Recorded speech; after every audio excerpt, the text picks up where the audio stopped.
الشخص الثالث اللي نزل معانا هو اللي خطفنا. ليش تطلع تقول انت واحد كذاب وانت ما كنت مخطوف وانت عم تعمل دراما؟ بس تسكر الكاميرا، هو بيكون كذاب بنص عينه. اذا بيقول لك بشوف طارق وبدي اضربه، طيب شو انت مكوع؟ اذا ابوها ما بيحسن يربيها انا بربيها. عندك مشاكل مع كل التيك توك. طمش عيوننا وحطوا لنا ايدينا ورا ظهرنا يعني، وسكروا البرادي. كانت السياره فيها برادي. ورفضت حتى انه تشوف صورتك. لا. بدي دقني لو في مره.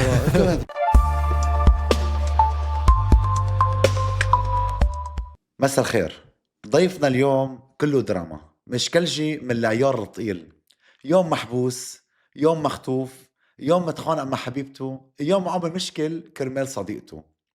خلونا انا وياكم نتعرف عليه اكثر بهالبودكاست. اول شيء طارق، مساء الخير. مساء النور. شو هالمقدمه هي؟ غير الشكل ايه؟ فايت فوتة وخمه يعني بالمقدمه. بالك. بس في شغلات غلط حكيتها يعني. شو هي؟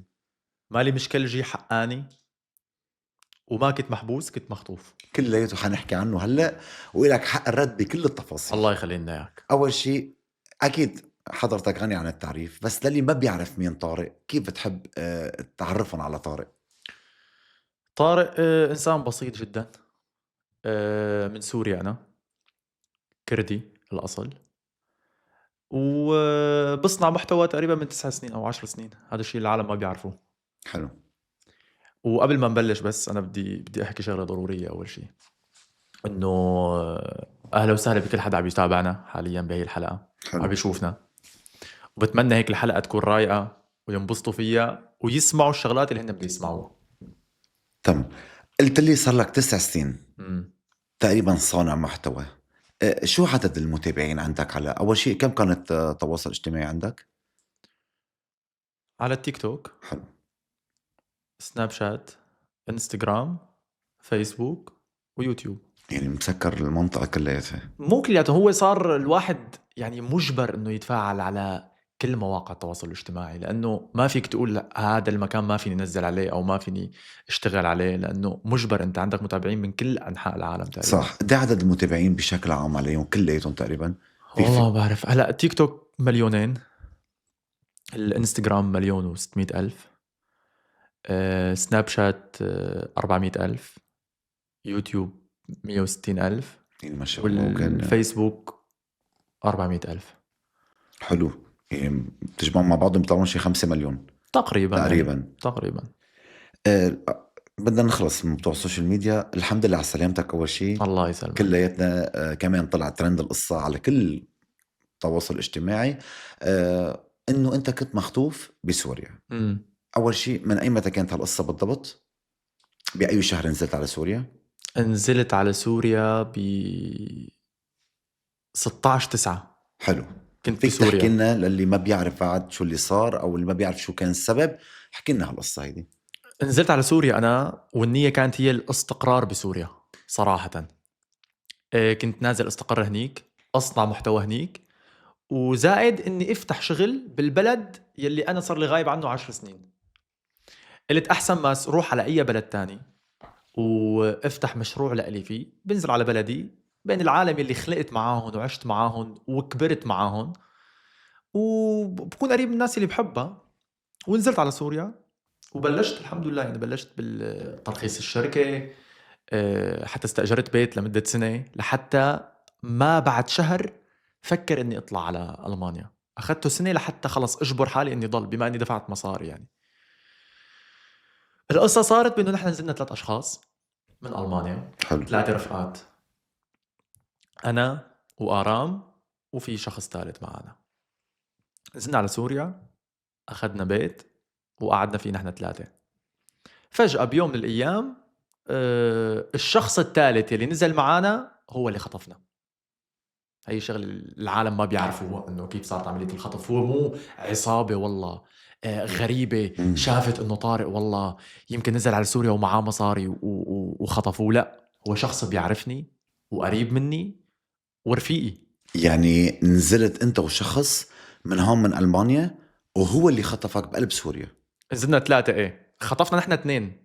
هذا هو خطف شخصين وليس شخص. الثالث يعني هو الثالث خطف الاثنين اللي نزلتوا مع بعضكم انتوا. تماما. نزلت تقريبا مع صديقك. تماما. اوكي. فهو ما كان موضوع ذكاء انه يخطفنا.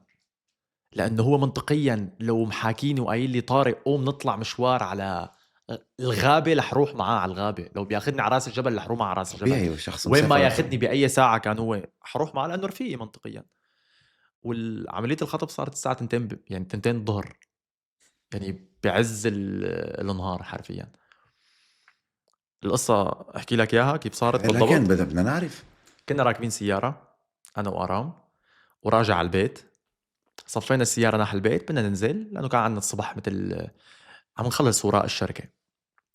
اول ما صفينا السياره اجوا لعنا 3 اشخاص لابسين لبس امن عام، ولكن هن مو امن عام يعني، ولكن الهيئة. لابسين لبس الامن. قال لي انت طارق حسكي؟ قلت له ايه. قال له انت ارام؟ قال له ايه. قال الشيخ ابو حمزه بده اياكم. قام انا سالته قلت له بطاقاتك معك؟ طلع لي بطاقه انه هو امن. فانا منطقيا هون انا ماشي مع امن لانه لابسين لبس امن هن. وطلع لك البطاقة. طلع لي البطاقه. حلو. نزلت من السياره، سكرت الباب، قال لي الشيخ بده يشوفكم تحت بعيد 200 متر تقريبا. ومشيت معاهم 200 متر لتحت انا وآرام. وصلنا لتحت لقينا السياره صافه. ما ارتحت انا هون للموضوع يعني. فقلت له الشيخ وينه؟ قال لي نطلع بالسياره دقيقتين او 3 دقائق، بتشوف الشيخ وشغلتكم يعني 5 دقائق بس، بدي اسالكم سؤال وجواب وبيخلص الموضوع. قلت له انا نحن بنطلع بالسياره وخلي واحد منكم يطلع معنا بالسياره وبنلحقكم. اجى حط ايده على كتفي والتاني حط ايده على كتف آرام. م. قال لي لا تعمل لي مشاكل مع الشيخ، امشي معنا، كيف؟ شغلتنا هي دقيقتين. صار يعني مشيني لعند السيارة، فتح باب السيارة دفشني بقلبها. أنا هون عرفت حالي إني انخطفت خلص، وما فيني كفي لك بعد يعني. نعم. ضربونا وطمشوا عيوننا وحطوا لنا ايدينا ورا ظهرنا يعني، وسكروا البرادي. كانت السيارة فيها برادي، سكروا البرادي وراحوا فينا. كم يوم بقيت مدة الخطف؟ يوم ونص تقريبا. يوم ونص. إيه. وكيف لحتى انحلت؟ اوكي، ما بدنا أخذوا نعرف التفاصيل مصاري. اللي صارت جوا.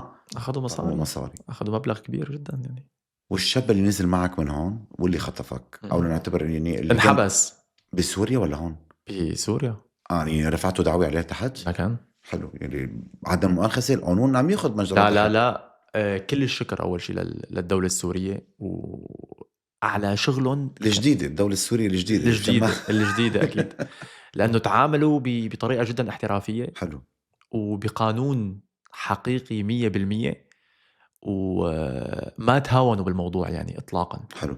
وائل، عندك حدا من عائلتك تحت ولا انت نزلت بس تستقر تحت وتفتح لا شغل عندي تحت؟ تحت، ولكن بيت عمي عماتي. تحركوا وقت هالقصة هيدي ولا ما كان معهم خبر اصلا؟ يا حرام. هلا الشيء اللي بدي خبرك اياه انا انه لهلا ما حدا بيعرف انه انا كنت مخطوف. يعني انا كنت الا من وراء السوشيال ميديا. حتى اهلي لما سالوني عن الموضوع انا قلت لهم ترند هذا يعني، نحن عم نساوي هذا الموضوع كرمال مشاهدات وهيك، ولا هن ما بيعرفوا الموضوع. لانه طبيعي حينقطع قلبه مثل ما بيقولوا. وامي تعودت انه لما تدق لي وانا بسوريا انه احيانا ما رد لانه ما في انترنت. يعني الحياه بسوريا وانت مع رفقاتك، انت كذا، ايه. انت سهران برا، امور طبيعيه. على كل حال الحمد لله على الله سلامتك يسلمك وعلى يا رب. سلامة أرام. الله يسلمك. وإن شاء الله يعني بلا مؤاخذة كل إنسان بده يضر التاني ياكل نصيبه. لا الحمد لله ماشيين نحن بالقانون، الحمد لله. والزلمه انحبس واذا بريء يا اخي بيطلع. بدنا نطلع هلا من جو الخطف والأكشن، بدنا نفوت بجو الدراما. أول قصة الدراما أنت وأليسار، شو كان؟ كيف بلشت هالقصة هيدي؟ مو الموضوع مو دراما كان لكن كان حب ولا حب. اليسار انا هي المخلوقه بعرفها من 7 سنين، يعني حرفيا من 7 سنين. حلو. ونحن رفقات قبل ما نطلع ونصور مع بعض اساسا. أوكي. يعني بنطلع وبنفوت وبنروح مشاوير بدون سوشيال ميديا. اساسا اليسار ما كان في عنده سوشيال ميديا. بيوم من بس الايام فكرنا نصور، والعالم حبونا مع بعض وضلينا عم نصور مع بعض. ما كان في علاقة حب ولا كان في أي علاقة بينه وبينها. ولكن لما بلشنا بالموضوع، الموضوع بلش يكبر مم. وصار في صفحات فانز تصمم ها. وتنشر وتعمل.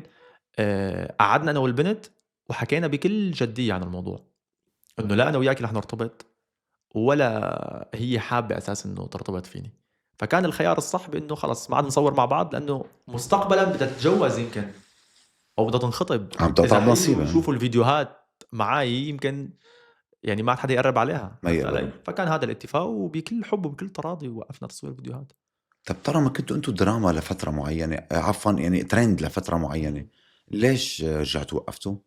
خلصت المشاهدات مو او خلصت المشاهدات، قلت لك نحن وقفنا من ورا الصيت يعني انت من وقفتوا؟ ورا. اي ما كنت انا اكل هم انه البنت تنضر، عرفت؟ يعني يعني عشان ما يطلع علي الصيت انه هي مرتبطة فيك، استغنيت عن ترند. لانه منطقي انا ما كنت عارفان انه الموضوع رح يوصل لهون. يعني ما كنت عارفان انه والله فيديوهاتنا رح تضرب ورح فانزات، يصيروا، عرفت؟ الفانزات بيعمل ما وهذا بينهم. الحكي قبل 5 سنين 4 سنين تقريبا. يعني مم. ما كان لسه في عالم عامله هي القصص كلياتها على السوشيال ميديا، كان موضوع عن جد عفوي. الدراما الثانية، استقبلت ليلى من اسبوع امم وقعدت محلك ورفضت حتى انه تشوف صورتك، ورفضت انه تنجاب سيرتك بوقتها. هلا بعدين بنحكي شو اللي صار بعدين، ولكن هلا مزبوط انت مثل ما بيحكوا انه انت كنت السبب انه البنت يصير معها حالة نفسية، ولا ما خصك بشي بالعكس كنت عم تساعدها انت؟ هلا هذا الشيء ما بحسن انا جاوب عليه، مم. اتوقع لازم ليلى هي اللي تجاوب عليه، اذا كنت ليلى انا السبب جاوبت. ولا مو انا السبب. وما بدي اعرف الجواب حرفيا. وحتى حتحضروا. لما التقيت انا فيها وقعدنا وحكينا ما فتحنا هذا الموضوع اطلاقا، يعني مم. ولا حكينا فيه اساسا. هلا صار في بيني وبين انا خلاف جدا بسيط. هي عملت موقف اوكي. انا ما تقبلته، وبعدها ما تقبلت انه نضلنا نحن عم نحكي. فهي تضايقت من هذا الموضوع ورجعت على بلدها. هذا الحكي قبل 2 سنين تقريبا او 1.5 يعني. مم. ويمكن هي حزت بقلبها وتضايقت من جوا وصار معها حالة نفسية. ما بعرف أنا هذا الموضوع إذا مني ولا مو مني، ولكن إيه صار تاتش بيني وبينها وما عاد حكينا. فإذا هي فاتت بحالة سيئة من وراء هذا الموضوع فأنا بعتذر، ما كنت عارفان. يعني ما كنت عارفان إنه الأمور رح توصل لهي الدرجة، عرفت؟ يعني بس ما قعدت معها وفهمت قبل ما انه تتركوا او ما تكملوا تصوير او كذا، انه مثل ما صار مع إلا، عفوا مثل ما صار مع اليسار، بسم الله ما شاء الله انت كثرتهم بديع فيهم، مثل ما صار مع اليسار انه يا اليسار كرمالك نحن ما بدنا بقى نصور حتى ما ينقطع بنصيبك او شيء او هيك. لا لا، بيني وبين ليلى كان موضوع مختلف تماما. يعني ها. صار في تاتش بسيط. هي عملت شيء أنا ما تقبلته، بالنسبة إلها عادي، بالنسبة إلي مو عادي، يعني اختلاف آراء فقط لا اختلاف. غير. فأنا ما تقبلت وقلت لها لازم نحن نبعد ما عاد نصور مع بعض يعني. اوكي. فهي يمكن هون تضايقت وزعلت وفاتت بفترة صعبة، يمكن depression لأنه كتير بتعزني، كتير، ايه. لأنه بتعزني ولأنه أنا غالي عندها. ففاتت هي بهي الحالة، وممكن بسببي، ما بعرف أنا. وممكن. ممكن لا، يعني طيب ممكن من ضغوطات تانية. شو عملت لحتى رجعت تصور انت وليلى؟ كيف اقنعتها؟ كيف قلت لها انه، ما ولا هي كان ما أقنعتها. كان عندها مشكلة ابدا؟ يمكن بعد ما غابت هي وكانت تسمع عني حكي مو منيح بعد ما تركنا. يعني كان في أشخاص بيناتنا يمكن صارت تحكي عني كلام مو منيح، مم. فهي ما كانت عارفان الحقيقة. فأنا اللي بتخيله بيني وبين حالي، وصراحة هلا تذكرتني يعني بس خلص الحلقة بدي أقعد معه بدي حاكيها، ها. إنه عرفت حقيقتي وعرفت من طارق. يمكن يعني أوكي الغلط اللي صار بيناتنا تفهمته، بس بعدها يمكن هي عرفت إنه طارق ماله هذا الإنسان السيء اللي الكل حكى عنه هيك، عرفت؟ أوكي أنا اللي بادرت بإني حاكيها وصالحها. طبيعي بما انه انت الشاب إجباري لازم هذا الموضوع أعمله. هي جاية كانت من مريضة، كانت سلامة حتى قلبها. جاية على بلد مو بلدها، حلو. فكان واجب علي إني أنا حاكيها وأعرض الفكرة، لأنه أنا هي الإنسانة بحب طريقة التصوير تبعها عفوية جدا على طبيعتها، ومهضومة جدا مع احترامنا مهضومة لها جدا. كثير ليلى. فبحس حالي بشبهها وبحسها بتشبهني، فعرضت عليها الفكرة وما عارضت يعني، والحمد لله رجعنا حكينا. طيب بما انه عرضت عليها الفكرة انه ترجعوا تصوروا، وهي ما رفضت وحبت الفكرة وما مشكلة، طيب للي مشان ما يصير فينا مثل التصاميم القديمة اللي صارت مع اليسار، انت وليلى مشان الجمهور يعرف قصة حب قصة فيديوهات الترند وبيقطع وبنشوف بعدين حدا تاني وهي بتصور مع حدا تاني وانت بتصور مع واحدة تانية، ولا في شي كاريزما بيناتكم، في شي مشاعر؟ بحس اللي موجود بيناتنا نحن بنشبه بعض، فهو يعني تناسق بين الاشخاص، متناسقين لما نكون مع بعض ولما نصور مع بعض. يعني عفوية الفيديو. يا عيني عليك. الغلط الأكبر مو مني ولا منا ولا من أي شخص بيطلع مع بنت على السوشيال ميديا، الغلط من المتابعين. هن ما عاد تقبلوا فكرة إنه في شاب وبنت ممكن يكونوا رفقات وبيصوروا مع بعض. مهم. إذا شافوا الواحد صور مع البنت فيديوهين أو 3 فيديوهات، طلع معها لايف أو لايفين، ففورا ببلشوا بيحبوا بعض. وتصميم. هذا الموضوع مو سهل، الحب ما بيجي بيوم ويومين وشهر وشهرين، وفي منه ما بيجي بعد سنة حتى. الموضوع جدا صعب يعني. فاللي بدي اقول لك اياه انه ليلى عم نصور مع بعض وعم نطلع وعم نفوت ورب العالمين اللي كاتبه هو الخير يعني. وكل شيء اسمه نصيب. كل شيء اسمه نصيب. الله بس مو يوفق يا رب. البرنامج تبع اسمه لا نصيب. أعوذ بالله. هلا السؤال البريفات هذا بعرف انه ما حيعجبك، بس بدك تجاوب لي عليه. ليك ما بس في بدي مجال. اضيف شغله انا آه. لتكون بالصوره انت. في اشخاص كتير كتير مضرورين اني انا وليلى رجعنا مع بعض. طبيعي. اكيد يعني هي انا بحسها غير السوشيال ميديا يمكن. بس لا تخافوا يعني. مم. كل حدا عنده جمهوره وكل حدا عنده الناس تبعه وكل حدا عنده المتابعين تبعه. خصوصي انا عرفت انه ليلى كان بدها تصور اصلا وقت اللي وصلت لهون. ليلى كان بدها تصور مع شخص تاني غيرك، وفي شخص تاني عرض عليا وعطاها بلا مؤاخذة، مش عم يحكي كمصاري، عطاها انه اغراءات وتصوري معي وبنعمل هيك وبنشيل هيك وبنحط هيك، وهي رفضت. يعني المخلوقة اول ما انت عرضت عليها الفكرة حبت، او قالت لك يلا انا كنت ناطر. يعني بتحس انه ليلى في مشاعر بتعزني كثير، بتعزني بعزتك انت غير لانه ما هيك. بلشنا سوا. يعني ليلى اللي ما بيعرف، لما اول مره طلعت على التيك توك كان في عندها 200 متابع، انا اول شخص طلع معاها. حلو. ايه يعني بداياتها كانت معي، عرفت. وفية ليلى لكن. ايه ما في منها ليلى. حلو. هلا مزبوط انه جواني حضرته بمقابله. ضحك دغري. جواني حضرته بفيديو بحفله تامر حسني، جمعكم انت وليلى وقالكم انه انا رديتهم، بمعنى عم يخاطب الجمهور انه انتو، انه هو ردكم اثنين سوا. جواني يعني موقف حلو منه برايك انت، انه ردكم ولا انتو اصلا كنتوا حترجعوا هيك وهيك؟ هلا ما رح اقول، بس عمل ترند ويلا. ما رح اقول انه 100% جواني هو اللي رجعنا يعني. هو كان قلت له انا بيني وبينه، قلت له يعني الايد فيه 10 اصابع، مم. فاذا بنحسب نحن الرجعه على عدد اصابع الايدين، فانت لك اصبعتين فقط لا غير. يعني هو حاول يعني، عرفت. بادر. حلوه، فكره حلوه منه. ايه بادر. وبعدين قال لك انه يلا انه باخذ انا مثل ما بيقولوا انه ترند. حلال هيك، حلال على الشاطر يعني، 100% ما حلال عمل على لك. الشاطر. طيب تحياتنا لجواني بغيابه. خلصنا من تاني علاقة ترند وعلاقة حب وعلاقة لا مو تصوير تاني هي ولا وحده. هلا ما في اللي قصه حب. صار. ايه مو قصه حب. لا عم بحكيك اللي صار ترند وعلاقات حب يعني جيد. صار مو ترند يعني هيك تصوير يا اخي. اوكي بس انه تصوير. انت ما كنت ترند انت واللي صار. بلا. هيدا المعنى. وانت هلا ترند لا انت وليلى. العالم شلون بيفهموها هي الشغله؟ بيفهموها بانه نحن كنا عم نكذب على العالم لنعمل ترند. لا انا قصدي انه انتم كنتوا ترند وانت بعدك لحتى الان بلا مؤاخذه انت وليلى ليكون ترند، وبغيابكم كمان كنتوا ترند. عشان هيك اول ما اجت ليلى على المانيا العالم كله انه ايه ليلى ليلى ليلى. الا هي صبيه انت دفعت عنها، صبيه عملت بشكل من وراها، صبيه وقفت بظهرها مثل ما بيقولوا، كنت زلمه. ليش لا تطلع تقول انت واحد كذاب وانت ما كنت مخطوف وانت عم تعمل دراما؟ هلا العالم لحد الآن أول شيء أتمنى يعني ليلى إلا مين ليلى أيوة شفت إنه كتار شفت إنه إيلا يترجم لها هذا الكلام بالتركي. آه. يعني اللي صار بيني وبينها بإنه طلعنا لايفات نحن، وحرفيا كان الموضوع صدفة كتير، والبنت كان ما في منها بتجنن، يعني بنت عيلة وأكابر. والعالم حبونا مع بعض.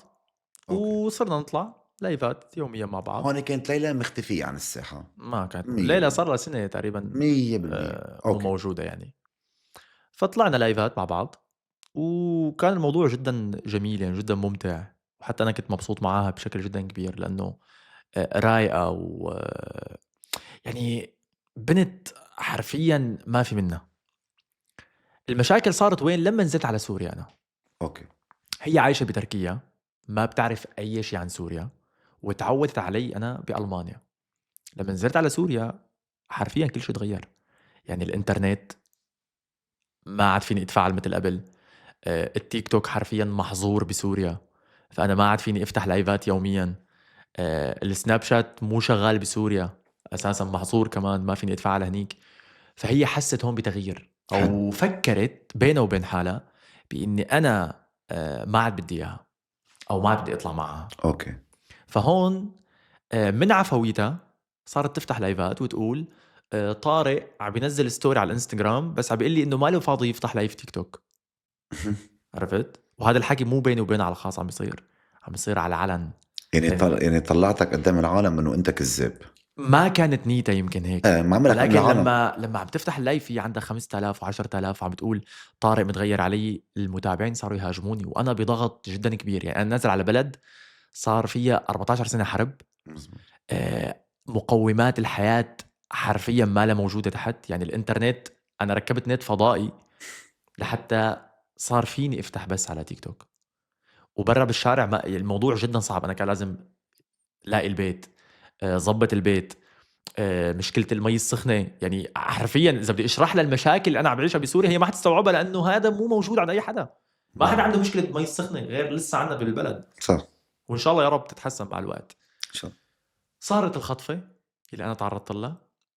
لما انخطفت وائل نزل ستوري بأنه طارق صار له مختفي 28 ساعة،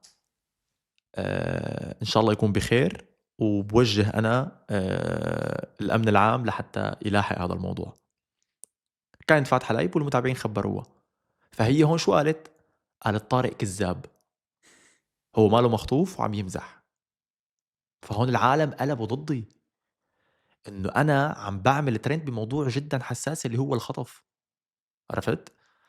أنا هون كتير اتضايقت وكتير حملت بقلبي، وكتير انزعجت منها على هذا الموضوع.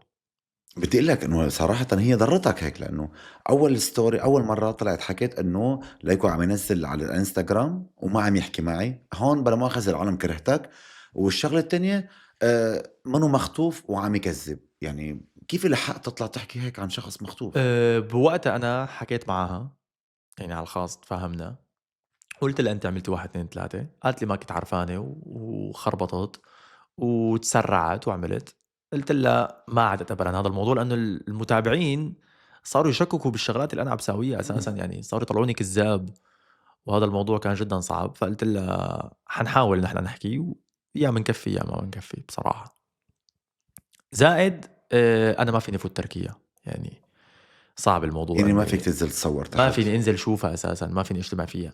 فحسبت انا وياها، والبنت كمان حتى هي عندها دراسه يعني، وتفاهمنا على الخاص بانه ما حيمشي الحال، والافضل بانه ما عاد نطلع مع ما بعض. عاد نطلع. يعني حتى هي انا طلبت وهي وافقت، وهي طلبت وهي كان بدها هذا الشيء. ولكن انا حاليا قدام المتابعين انا الغلط لاني ما عم بحاكيها. ولكن انا بطلب من اي انسان حاليا يحط حاله مكاني ويكون مخطوف ويطلع ويشوف البنت يلي هو فايت معها بعلاقة حب، أو هو وياها مع بعض، شو عم تحكي عنه؟ هل حتتقبل هذا الموضوع؟ أتوقع لا. وهذا اللي صار. يعني نهايتها انت وإلا على كل حب ورضا بكل حب وبكل رواق، ونحن اثنين متفاهمين، وهي رضيانة 100%. حلو. ليش يا طارق العالم دايما بتفهمك غلط ودايما عندك مشاكل مع كل التيك توك؟ مشكلة واحدة شو هي؟ اللي أنا عندي إياها أساسا، ايه.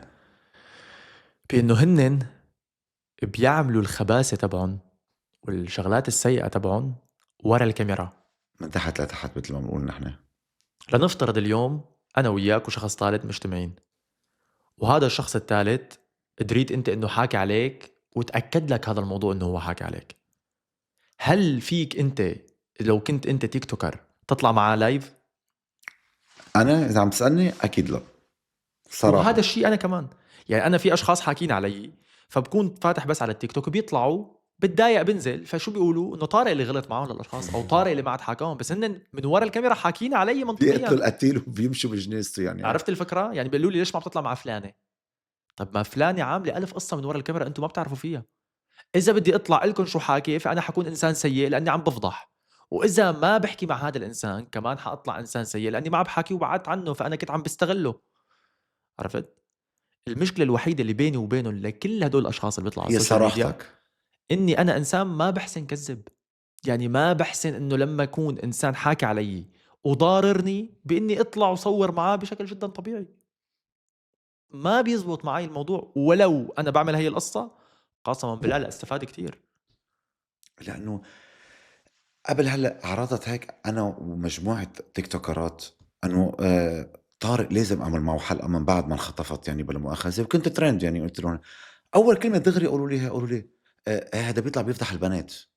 قلت له يعني اكيد في إلها اسبابها هيدا لحتى يطلع يحكي على فلان وعلتان وقال لي وقلت له.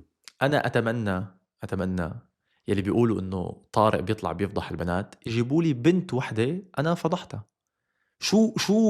شو معنى كلمه فضيحه؟ يعني هو الفضيحه بإني طلع صور بنت هي ما لنا شرطن، هيك انا بكون صح عم بفضحها. صح هذا هو معنى الفضيحه الحرفي. يعني انت لو طلع لي فضيحه بده يكون شيء مو طالع على السوشيال ميديا وانا طلعه. صح ولا 100% لا؟ او شيء كتير طيب خاص. شو الشيء اللي انا مطلعه او فاضح فيه بنت؟ ما في. ما في ما في. يعني. يلي انا اتمنى من اللي عم يحضر حقيقي يطلع لي شغله انا فاضح فيها بنت. ما في. انا دافعت عن حالي، واذا بنت مين يفهم المجتمع تبعنا بانه اذا بنت غلطت عليك ما لازم تغلط عليها؟ انا هذا السؤال، هذا اللي عم تحكيه انت، انا كتير كتير كتير كتير بحاول يعني الاقي له حل، بس ما بيلتقوا الحل معي. ما له حل الموضوع. اه لما اهلها سامحين لا تطلع وتحكي وتضر الاشخاص، بده يجي انسان اذا ابوها ما بيحسن يربيها انا بربيها. حتى لزيتك بالبيت شعر، مع انه هي المقابله اللي لك ما مؤاخذه في شغله تانية انا لهلا كمان ما عم قادر افهمها. لانه بس بنت اي من اي دوله تغلط، حتى ولو هي غلط لازم انت ابن البلد تطلع تدافع عنها. انه عايو اسد يطلع يدافع عنها انه هي الغلط. ما في. الانسان لما يغلط من اي جنسيه كان هو لازم غلط لازم. فقط لا غير. لا عنا لا بن بلدك. لا، والمشكله بيقولوا لك انه شلون بتطلع طيب شلون البنت اساسا طالعه عم تحكي؟ انا لما بدها تحكي بدي رد عليها مليون بالمية، بدي رد عليها. لانه لما تكون عم تشوه بصورتي بدي اطلع واشرح للعالم شو القصه. اما هي تحكي عادي بنت تركها. لا، هذا الموضوع مو موجود عندي. طارق، تسريب بسيط انا حاعطيك اياه وانت قال لي يا يلا. وائل وتيمار رجعوا؟ ما بعرف. لا قلت لك قال لي يا يلا. انا المعلومات اللي وصلتني انه رجعوا، بس لسه ما اعلنوا. انت شو بتقول؟ ما بعرف. طارق، وائل خيك وصديقك و24 ساعه مع بعض، يعني ما تقلي كلمه ما بعرف. اللي ما بدي احكي. هو من انا اصول. بقتنع مع احترامي لك والمشاهده بيقتنع، بس اقعد انت انت ووائل 24 ساعه وتيجي تقول لي ما بعرف اذا رجع لتيمار، ما بتزبط طارق. حلو، يعني قصدك انه انا بعرف وما عم بحكي. ما اكيد انت بتعرف. طب انا بدي اسالك سؤال هلا، تفضل. رح ارجع لك لقصه وائل وتيمار. مم. قد ايه حسابك بالبنك فيه؟ ما بعرف. يعني انا ما بعرف. لا انا ما بدي اقول. منيح هيك. ولا انا بدي اقول. ما بدك تقول. لانه ما بدي اخسر الرفقه. ما عرفت؟ بدك تعطي ما تسريب. بيصير. هي لازم يعني وائل يطلع يحكي عنه الموضوع. طيب حاعطيك إياه باسلوب تاني. بتتمنى انه وائل وتيمار يرجعوا على السوشيال ميديا على السوشيال ميديا مع بعض؟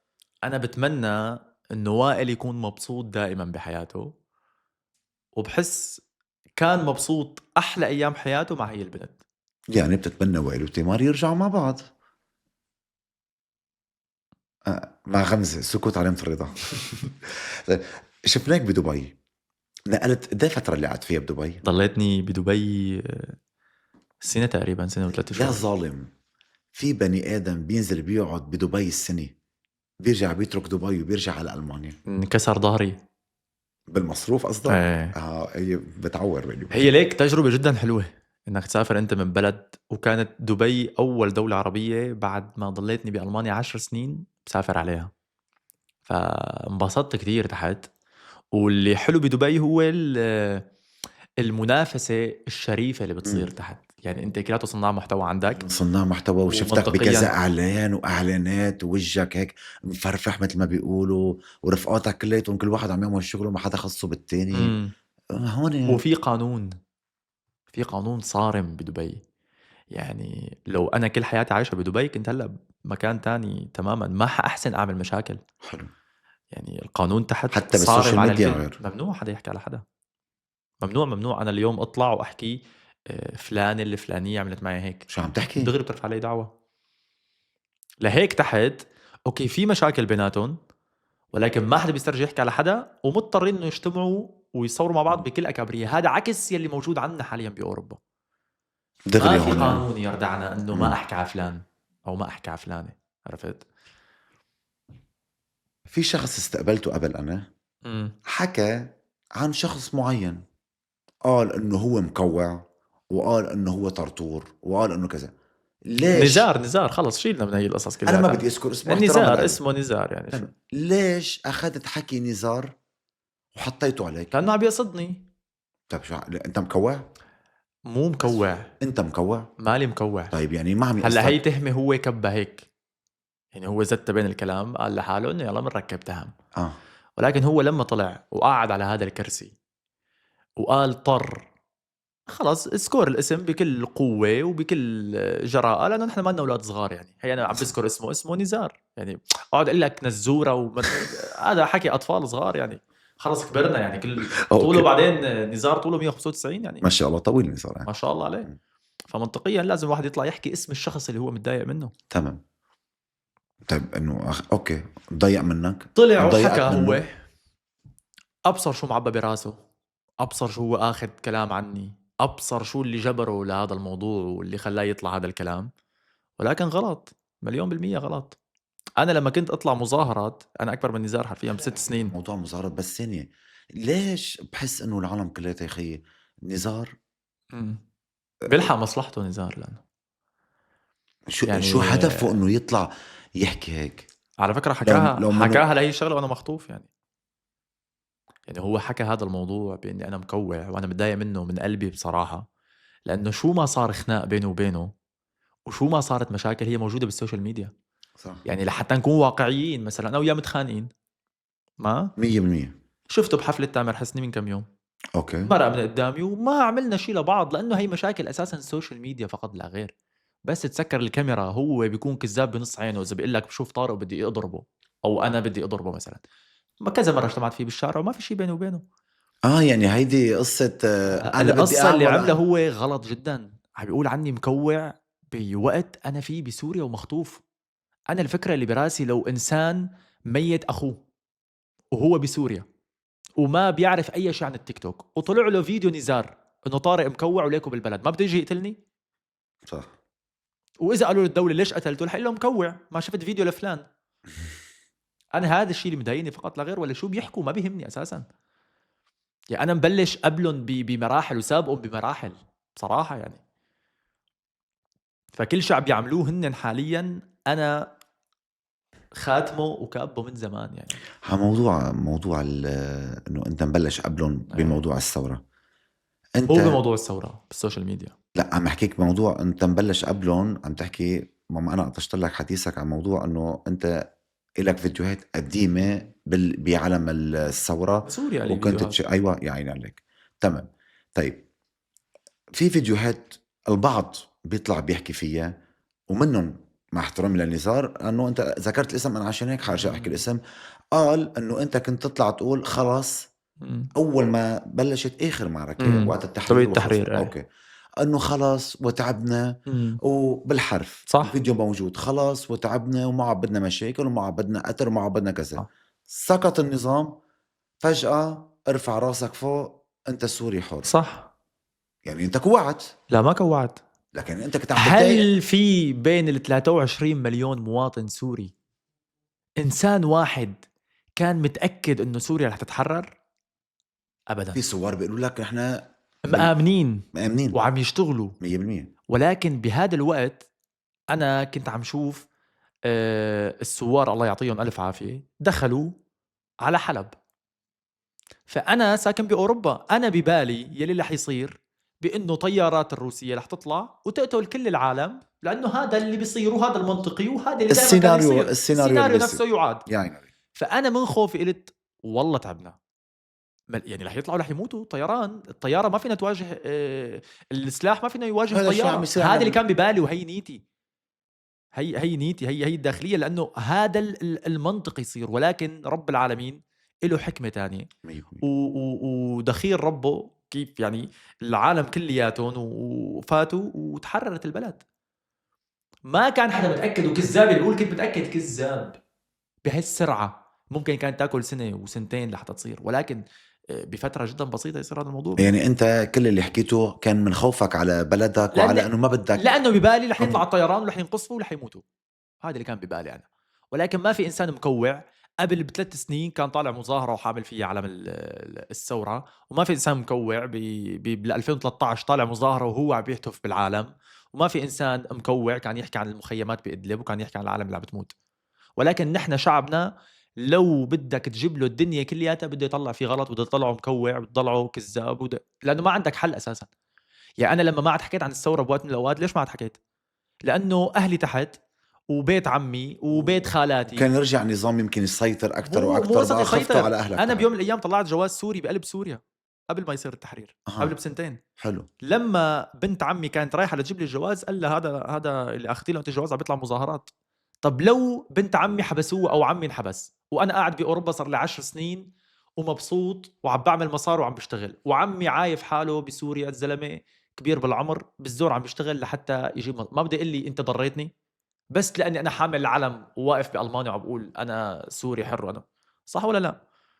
في عندي عالم تحت رح ينضروا. يعني كل انسان له ظروفه اللي كل واحد هلا له ظروفه، ونحن ما بنفهم وجهة نظر بعض، بس بدنا نطلع غلط على بعض. بس هذا اللي بفهمه انا. طارق، بما انه انت من المحاربين القدامى اللي بالسوشيال ميديا تقريبا وعلى التيك توك من الاوائل اللي كانوا هون، ضفت فكره جديده هيدي حامله انا وياك اول مره. يلا تمام. حاسالك عن اشخاص رفقاتك او بالسوشيال ميديا، شي بتعرفه وشي ما بتعرفه. اللي ما بتعرفون انت برايك بوجهه نظرك مين اقوى من التاني، او مين مسيطر على الساحه اكثر من التاني بالوقت الحالي اكيد بالوقت الحالي ولا كأرقام؟ لا بالوقت الحالي. يلا. ما بدنا حدا يعني مثل بيقولوا بالفولورز بس منظر. اول اثنين، نايا ولا الان؟ يلي بعده لا عم بحكيك انا. يا روحي، انت قلت لي اشخاص اقوياء على السوشيال ميديا ومشهورين على السوشيال ميديا. اقوياء؟ كفي اسمين تانيات. لكن انت عم تحضر لايف نايا بالليل؟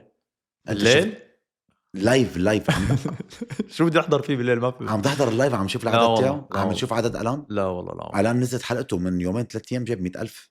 الله يوفقه يا رب. بعمل لك يعني الله يوفقه ان شاء الله. غيرهم ايه خلص ما مين برايك انت؟ بس ما بيتقارن، يعني ما بيتقارن. الله يوفقه. جواني ولا موزو؟ هلا هذا الموضوع صعب يعني. حلو. شوف ليش بدي اوضح لك ليش. شوف انا انسان صادق يعني. هديك ما جاوبت لانه عن جد ما بعرف مين اقوى، عن جد ما بتابع. يعني ما بتحضر لا نايا ولا بتحضر الان؟ ما بحضر، انا عن جد ما بحضر. حلو. جواني ولا موزو؟ ما فيني اعطيك جواب مقنع 100%، ولكن جواني صار له من 2015 تقريبا بالسوشيال ميديا، وتعب كتير ببداياته بما انه بلش بالاول على يوتيوب وهي القصص، وعمل بفترته عمل نجاحات كبيره بصراحه، بغض النظر اذا نحن بنحب المحتوى اللي قدمه ولا ما بنحب المحتوى اللي قدمه، ولكن كنا نحضره لان ما كان في غيره منطقيا. 100%. وموزو حاليا عم بيقدم شغلات جدا قويه، يعني حلو هو وناس مع بعض. يعني على الساحه هلا مين مسيطر، جواني ولا موزو حاليا اسم حاليا؟ بين جواني وموزو. إيه. موزو اقوى. موزو مسيطر. نزار ولا علي السعيد؟ خي كل ما اجيب له اسم يضحك. خي هاد تيك توكريه شو بدي اجيب بيناتهم مين اقوى يعني؟ مين أكيد. مسيطر هلا؟ الاثنين بحس. لا الاثنين لا للامانه يعني الاثنين حاليا مو بالبرايم تبعهم، يعني مو بافضل فتراتهم. وائل ولا طارق؟ قوي. وائل. ايه. شو هالاخلاق. تيمار ولا ليلى؟ اقوى اكيد ما بعد الوقت الحالي. لكن ليلى، مع انه ليلى رجعت بقوه. ليلى. ايناس ولا هيام؟ هدول اولاد بلد وحده. ما هو لانه هيك يعني هلا انت بدك تعلقني مع الجزائر، ما خرج انه مين عرفت. نيتون عينه على راسنا. شوف كل واحدة عم بتقدم شيء مختلف. يعني ايناس راحت لمكان فيه اكتر حقيقي اكتر، لانه هي خطبت واستقرت. يعني هي هلا ما عاد فينا العالم ينتقدوها، لانه منطقيا هذا سكتت العالم كله. زوجة صح. فهي ما في حدا ينتقدها إذا عم تطلع معه ولا ما عم تطلع معه، عم بيصوروا ولا ما عم بيصوروا. اوكي. هيام الله يوفقها كمان عم تطلع وتعمل وتساوي، بس أنا بفضل إيناس صراحة، محتوى لأنه ايناس. مو قصة الاحترام، هي محترمة، الاثنين محترمين، عم ولكن لك محتوى ايناس. محتوى إيناس بتفضل هيك. لأنه واقع وحقيقي أكتر يعني. تمام. ضحى ولا نورس؟ ضحى. ليش هالجواب كان مو اسرع بس جواب؟ مو بس أسرع، مو لأنه أنت حاطط نورس أنا بقول ضحى والله وإنه في مشاكل، فهمت. بس ضحى قوية، الكل بيعترف بهذا الشيء. يعني مثل ما بتكتب هي باللايف تاع الزعيمة. ايه الزعيمة. ايه، لا من حيث هذا الزعيمة. أميرة الحسين ولا هاجر؟ ولا تضحك لأنه بعرف ضحكتك اللي من تحت لتحت. مشكلة اثنين حتقولي رفقاتي، ليش هاجر؟ هدول اثنين حقول لك لأنه رفقاتي. هاجر كانت على السوشيال ميديا من زمان. ايه هاجر كانت بالسوشيال ميديا موجودة من قبل. صراحة. هاجر من قبل كمان كانت مع مم. بيسان ما وجمانة عم قال لك مشان وتطلع، هيك. وأميرة قديمة وأميرة كتير كمان كتير. كانت من قبل. ولكن الفرق بيناتهم إنه أميرة سبقت، إنه أخذته جدي أكتر اشتغلت للموضوع، على حالها. أخذته شغل.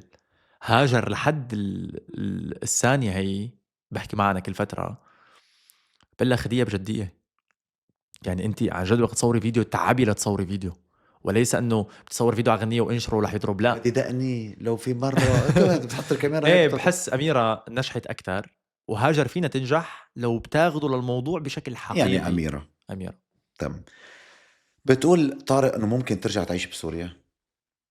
يا ريت يا ريت. يا ريت، بعد الخطفة صار الموضوع جدا صعب، هلا ما عاد فيك بقى. صار عندي فوبيا من هذا الموضوع. تمام. قديش كنت أتمنى أرجع لهي البلد، وقديش صرت خاف إني أرجع. شو المشاريع طارق المستقبلية؟ بحس حأرجع دبي دبي. بإذن الله تعالى. دبي حترجع كتيك توكر كيوتيوبر ولا حترجع كبزنس ساحت مثل ما كان بدك تفتح بسوريا؟ حأفتح شغل بدبي. ولكن ما بعرف إذا بدبي ولا ببلد تاني، ولكن حضلني موجود على السوشيال ميديا. أنا بحس حتى لو صار عندي أولاد يعني. آخر سؤال عن موضوع التداول.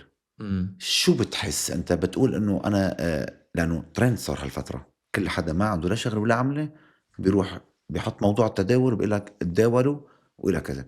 ليه ما شفتك لا تداولت ولا عملت إعلانات؟ لا مرقت فترة داولت وخسرت أنا. وحكوا عليك. ما وحكوا عمل لك علي. هلا ما عم شوفك أبدا. مالي شاطر فيه يعني، مو مالي شاطر، ما في وقت أساسا. تنصح العالم يتداولوا؟ بنصح اللي بيتعلم، بس هي إنه فوت وحط 100 وبكرة بتاخده 200 أو ما، هي كذب، ما في هيك شيء. في موجود ولكن على فترة معينة. على طالما عملتها أنت والشيطان رح يفوت يقول لك لا، إذا طلعت هلا 100 فيك تطلع بدالها 300، بتروح تلاقي حالك خسران كل مصاريك. فالنصيحة الوحيدة اللي هي إنه درسوا وتعلموا للموضوع ولا تطمعوا. هو الطمع اللي بيخسر البني آدم، الطمع بيخسرك كل شيء. بنهاية حلقتنا بيجيك كومنتات أوقات سيئة جدا، أوقات كومنتات بتجرح مثل ما صار معك وقت انخطفت. شو بتحب تقول لك الشخص سألك أو أذاك بالكومنتات أو بحياتك؟ بقول للعالم أنا شغلة واحدة، إنه لا تحكموا على الأشخاص قبل ما تشوفوهم على أرض الواقع وتعاشروهم على أرض الواقع. أنت اليوم بتحب مشهور معين وبتصمم له وبتنشر له وكل حياتك واهبة له. أنا معاك إنك تحب الشخص اللي أنت بتحبه وبترتاح له، ولكن لا تكره الأشخاص اللي هو بيكرهها إذا أنت ما بتعرف الحقيقة بينهم، يعني بيناتهم. والله يوفق الكل وبتمنى الخير للكل بصراحة. طارق شرفت، حلقة كانت جدا ممتعة، حكيت كل شي بقلبك، وضحت وجهة نظرك للشخص اللي بيكرهك أو اللي بيحبك. كل التوفيق لك. متابعينا مثل ما عودناكم، مش كل شي بتشوفوه على السوشيال ميديا تصدقوا، الحقيقة دايما عند سيمو شو. تصبحوا على خير.